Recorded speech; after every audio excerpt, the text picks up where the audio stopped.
ঘোষিত প্রতিটি রাষ্ট্রীয় সংস্কার অবিলম্বে বাস্তবের উদ্যোগ গ্রহণ, ইনক্লুডিং কনস্টিটিউশনাল রিফর্ম। 2.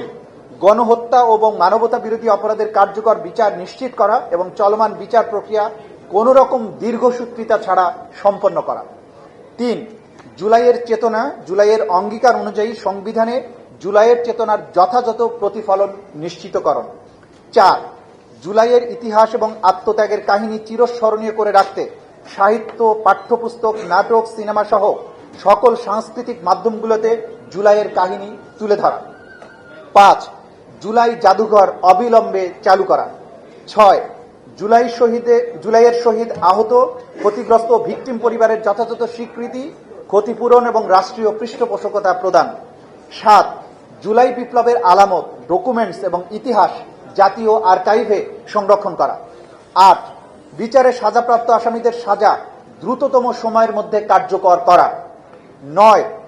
পলাতক আসামি ও সাজাপ্রাপ্তদের দ্রুততম সময়ে বিদেশে পলাতক আসামিদের বহিঃসমর্পণের মাধ্যমে বাংলাদেশে ফেরত আনার ব্যবস্থা গ্রহণ করুন। ন্যায় বিচারের মূল দর্শন প্রতিশোধ নয়, সত্য প্রতিষ্ঠা, প্রতিহিংসা নয়, জবাবদিহিতা, বিভাজন নয়, জাতীয় সংহতি নিশ্চিতকরণ।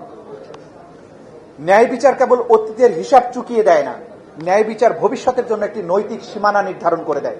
রাষ্ট্র যখন ন্যায় বিচার প্রতিষ্ঠা করে তখন সে কেবল অপরাধীর বিচার করে না, সে ভবিষ্যৎ প্রজন্মকে একটি বার্তা দেয় যে কোনো ক্ষমতাই আইনের ঊর্ধ্বে নয় এবং কোনো অপরাধী প্রতিকারবিহীন নয়।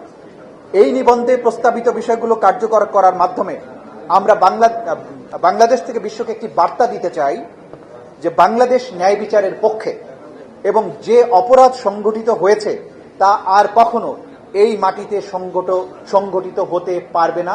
Never again. আপনাদের সবাইকে ধন্যবাদ।